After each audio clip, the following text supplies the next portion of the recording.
So students, we are going to discuss a very important topic, human genome project. ठीक है, जहाँ तक human genome project की बात है, ये एक it's a mega project, it's a very important project. ठीक है, जो सिक्वेंसिंग ऑफ ह्यूमन जीनोम से रिलेटेड है। ठीक है, इसको कभी कभी बायोलॉजीज मून शॉट भी कहा जाता है। ठीक है, इस प्रोजेक्ट को जो है ना, इसको कभी कभी हम बायोलॉजी मून शॉट भी बोला जाता है। ठीक है, हम देखेंगे है था क्या ये प्रोजेक्ट। ठीक है, और इससे रिलेटेड जितने भी इंपॉर्टेंट चीज़ें हैं जो आपके एनसीईआरटी में है वो डिस्कस इट है, वो हम डिस्कस करेंगे। ठीक है, दिया हुआ है। सबसे पहली बात तो यहाँ पे देखो, हमें पता है स्केंसेस ऑफ बेसिस जो डीएनए में जो होता है, नाइट्रोजीनियस बेसिस के जो स्केंसेस होता है डीएनए में, वो जेनेटिक इन्फॉर्मेशन को डिटरमाइन करता है किसी भी ऑर्गेनिज्म के। अब नाइट्रोजीनियस बेसिस होते ही क्या है, आई होप आप लोगों को पता होगा, these are heterocyclic hydrophobic compounds होते हैं। ठीक है, अच्छा, और थोड़ा वीकली बेसिक होता है, टू टाइप्स के होते हैं। ठीक है, आई होप आप लोगों को ये पता होगा, इसलिए मैं थोड़ा जल्दी जल्दी में, it is of two types. ठीक है, प्यूराइंस एंड पेरिमिडीन्स। ठीक है, these are the nitrogenous bases। ठीक है, which determine the genetic information of an organism। कोई भी ऑर्गेनिज्म, लिविंग ऑर्गेनिज्म हो, उनमें नाइट्रोजीनियस बेसिस प्रेजेंट होते हैं डीएनए में। ठीक है, जहाँ तक प्यूरेंस की बात है, these are large size double ring होते हैं। ठीक है, नाइट्रोजन पे प्रेजेंट होता है 1, 3, 7 एंड 9 पोजीशन पे। अच्छा, टू टाइप्स होता है, एडेनाइन एंड गुआनिन। ठीक है, दूसरा पिरामिडीन्स की जहाँ तक बात है, स्मॉल साइज इट होते हैं, सिंगल स्ट्रक्चर रिंग होता है, 6 मेंबर्ड रिंग होता है। अच्छा, नाइट्रोजन 1 एंड 3 पोजीशन पे प्रेजेंट होता है। ठीक है, इनके क्या होते हैं, 3 टाइप्स होते हैं। ठीक है, थायमीन होती है, साइटोसिन और यूरासिल जो आरएनए में ही प्रेजेंट होता है। So these are the nitrogenous bases in a nutshell which represent the genetic information और determine the complete genetic information of a living organism. ठीक है, कोई भी लिविंग ऑर्गेनिज्म हो, उसका जेनेटिक इन्फॉर्मेशन इन्हीं बेसिस के सीक्वेंसेस पे डिपेंड करता है। ठीक है, हम कह सकते हैं कि जेनेटिक मेकअप किसी भी ऑर्गेनिज्म का या इंडिविजुअल का किस पे डिपेंड करता है, डीएनए सीक्वेंसेस पे। So DNA, what is DNA sequence, it is the sequence of these nitrogenous basis. ठीक है, इन द डीएनए। ठीक है, विच मेकअप द डीएनए। ठीक है, अच्छा, अब अगर कोई दो इंडिविजुअल डिफर कर रहा होगा तो किस में डिफर कर रहा होगा, इन्हीं स्केंसेस में डिफर कर रहा होगा, इन्हीं नाइट्रोजीनियस बेसिस के स्केंसेस में डिफरेंस कर रहा होगा। ठीक है, अच्छा, किसी न किसी जगह पे। अब देखो, यूजुअली क्या है, ह्यूमन बींग्स जो है ना, it's really astonishing to find that 99.9% of human beings जो है ना, ह्यूमन बींग्स में उनका क्या होता है, आइडेंटिकल होता है डीएनए लेवल पे। ठीक है, हर एक ह्यूमन बींग एग्जैक्टली सेम होता है। Even the bacterias are considered as our cousins in while in case of genetic coding. ठीक है, अच्छा, अ, अच्छा, उसके बाद क्या होता है, अब इन्हीं पे बेसिस, ठीक है, इसी एजम्पशन पे बेसिस जो डीएनए सीक्वेंसेस में जो डिफरेंस होगा, थोड़ा बहुत जो ह्यूमन बींग्स में डिफरेंट होगा, उसी एजम्पशन ने एक क्यूरोसिटी जगह है, जिसकी वजह से क्या हो गया कि डीएनए सीक्वेंसिंग का एक क्यूरोसिटी आ गया, जिसकी वजह से साइंटिस्ट्स में या कुछ इसमें ऑर्गेनाइजेशंस ने बोला कि हम अगर इन्हीं डीएनए सीक्वेंसिंग्स को देखेंगे, हम फाइंड आउट करेंगे क्या, it led to a curiosity और a quest to finding out the complete DNA sequence of human genome. ठीक है, अच्छा, क्योंकि तब तक हमारा क्या हो रहा था, जब तक ये डीएनए स्कैंसिंग की बात आई, हमारे पास बहुत सारे अच्छे टेक्नोलॉजीज़ भी आ गए थे। ठीक है, जिससे हम आइसोलेट कर सकते थे, क्लोन कर सकते थे। ठीक है, अच्छा, डीएनए सीक्वेंसेस को डिटरमाइन करने के बहुत सारे टेक्निक्स आ गए थे। तो हुआ क्या, it was in October 1st 1990। ठीक है, your NCERT has just written it in the year 1990। ठीक है, इट्स October 1990 को एक एम्बिशियस प्रोजेक्ट लॉन्च हुआ। ठीक है, which is known as human genome project. ठीक है, इसको हम, मैंने I already told you, it's also known as biology moon shot बोलते हैं। ठीक है, अच्छा, it was such an ambitious project. ठीक है, and is related to the landing of moon, जो ह्यूमन पहली बार मून पे गया उसी के साथ रिलेट किया गया है इसको। ठीक है, इस प्रोजेक्ट को। ठीक है, अच्छा, इसको क्या, इसमें इसका मकसद क्या था, what was the aim of the project. ठीक है, what was the goal of the project. अच्छा, सबसे पहली बात, हम थोड़ा गोल को थोड़ा बाद में डिस्कस करेंगे, पहले हम बोलेंगे इट्स वाज कब हुआ था, 1 अक्टूबर 1990 को ये लॉन्च हुआ था, ह्यूमन जीनोम प्रोजेक्ट, और it is abbreviated as HGP। इसको मेगा प्रोजेक्ट या बायोलॉजीज मून शॉट भी बोलते हैं। ठीक है, अच्छा, ये खुद पढ़ लेना, you can imagine magnitude and requirements, ठीक है। अच्छा अब देखो ह्यूमन जीनोम प्रोजेक्ट के का क्या करने वाला था, ये बोल रहा है ह्यूमन जीनोम, जो हमारा ह्यूमन जीनोम है ना, एंटायर ह्यूमन जीनोम, उसमें कितने हैं, 3 × 10⁻⁹ बेस पेयर्स होते हैं। अगर इन्होंने कंसिडर किया अगर हर एक बेस पेयर को स्कैन करने का अगर कॉस्ट $3 होगा तो एस्टिमेटेड इसमें $9 बिलियन लगने वाले थे, ठीक है।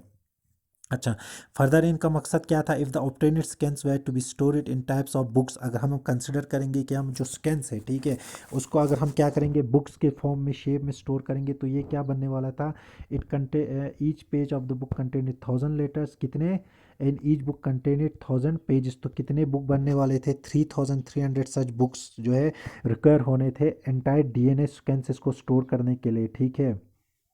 अच्छा अब देखो enormous amount of data expected था जनरेटेड करने के लिए, ठीक है। अच्छा high speed storage data storage devices की ज़रूरत थी, ठीक है।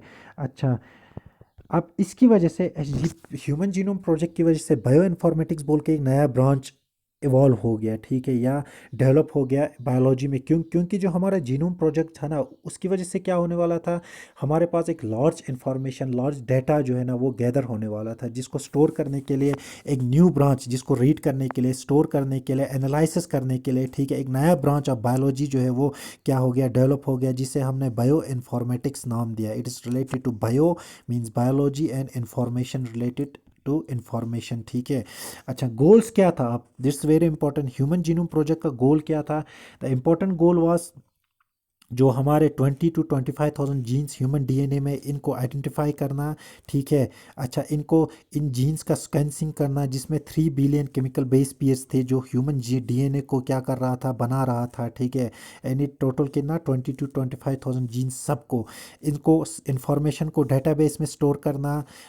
अच्छा डाटा एनालिसिस के टूल्स को, डेटाबेस मैनेजमेंट सिस्टम जो है एक बनाना, ठीक है, डीबीएमएस सिस्टम एक बनाना और उसको डाटा में स्टोर करना और उसके टूल्स जो है उनको इम्प्रूव करना, जो डाटा एनालिसिस के जो टूल्स होंगे हमारे पास उसको इम्प्रूव करना और इस टेक्नोलॉजी को कहाँ करना, ट्रांसफ़र करना कहाँ पे, technological and other related industries में, ठीक है।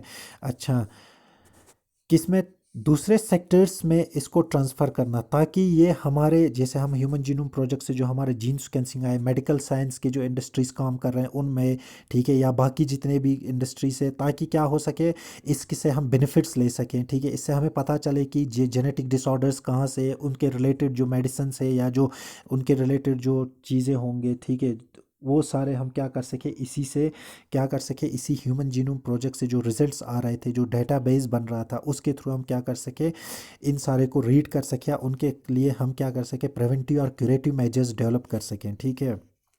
अच्छा और दूसरा एक इम्पोर्टेंट था, इससे जो एथिकल लीगल और सोशल इश्यूज अराइज हो रहा था उनको भी एड्रेस करना, इससे बहुत सारे लीगल एथिकल इश्यूज अराइज हो रहे थे, ठीक है, इनका मिसयूज़ होना, इनसे क्या फ्यूचर में क्या इनके फ़ायदे हैं, प्रोस एंड कॉन्स हैं, वो सारे जो एथिकल लीगल इश्यूज थे उनको अराइज करना, ठीक है। ओवरऑल क्या था, ओवरऑल जो ह्यूमन जीनोम प्रोजेक्ट था it was a 13 year project था, कोऑर्डिनेट किसके भी किसने किसने किया था, US department of energy and national institute of health, these are both कहाँ पे, यूनाइटेड स्टेट्स के दो ऑर्गेनाइजेशन है इन दोनों के, ठीक है।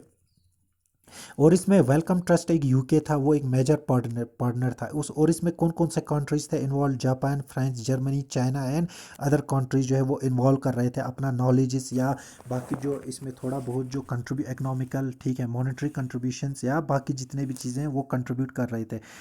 अब देखो प्रोजेक्ट कब कंप्लीट हुआ था 2003 में, but let me tell you one thing before that, जो ह्यूमन जीनोम प्रोजेक्ट जो है ना इसका फर्स्ट डायरेक्टर जो है ना वो James Watson was the first director of human genome project, ठीक है।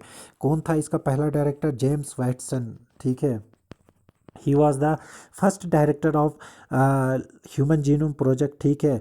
अच्छा उसके बाद क्या हो गया, इसने मगर ह्यूमन जीनोम प्रोजेक्ट को 2 ही ईयर्स लीड किया, 1993 तक ही इसने लीड किया। 1993 में he was replaced bye Francis Collins ने इसको रिप्लेस किया था, ह्यूमन जीनोम प्रोजेक्ट का जो लीडरशिप है it went to Francis Collins, ठीक है।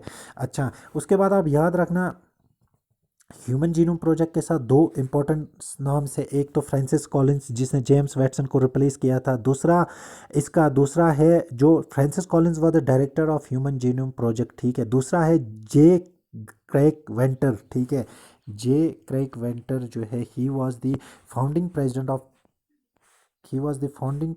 ऑफ किलीरा जीनोमिक्स बोल के एक ऑर्गेनाइजेशन था, उसका फाउंडिंग कौन था, प्रेसिडेंट था, ठीक है। अच्छा, आप देखो, सबसे ये बात कर रहा है कंप्लीट प्रोजेक्ट 2003 में क्या हुआ था, कंप्लीट हुआ था, ठीक है। अच्छा, जो कंप्लीट सीक्वेंसिंग था ना फर्स्ट ह्यूमन क्रोमोसोम, वो हुआ था 22 का क्रोमोसोम, स्मॉल क्रोमोसोम 22 का पहला कंप्लीट सीक्वेंसिंग हुआ था, जिसको पब्लिश किया था 1999 में। कब पब्लिश किया था, इट वाज पब्लिश्ड इन 1999।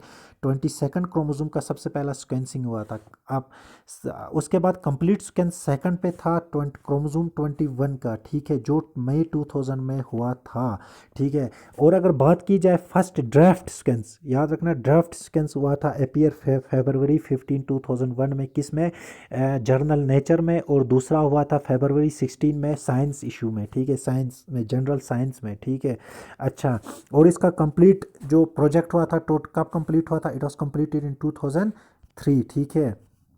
अच्छा, अब देखो जो ह्यूमन जीनोम प्रोजेक्ट का जो नॉलेज मिल रहा था, आई ऑलरेडी टोल्ड यू, इससे क्या होने वाला था, ways to diagnosis, treat and some day prevent thousands of genetic related diseases को क्या कर रहा था, डिसऑर्डर्स जो इफेक्ट कर रहे थे ह्यूमन बींग्स को, उनको क्या कर रहा था, उनको ट्रीट करने के लिए एक बहुत ही बड़ा बेनिफिशियल प्रूफ होने वाला था दिस ह्यूमन जीनोम प्रोजेक्ट, ठीक है।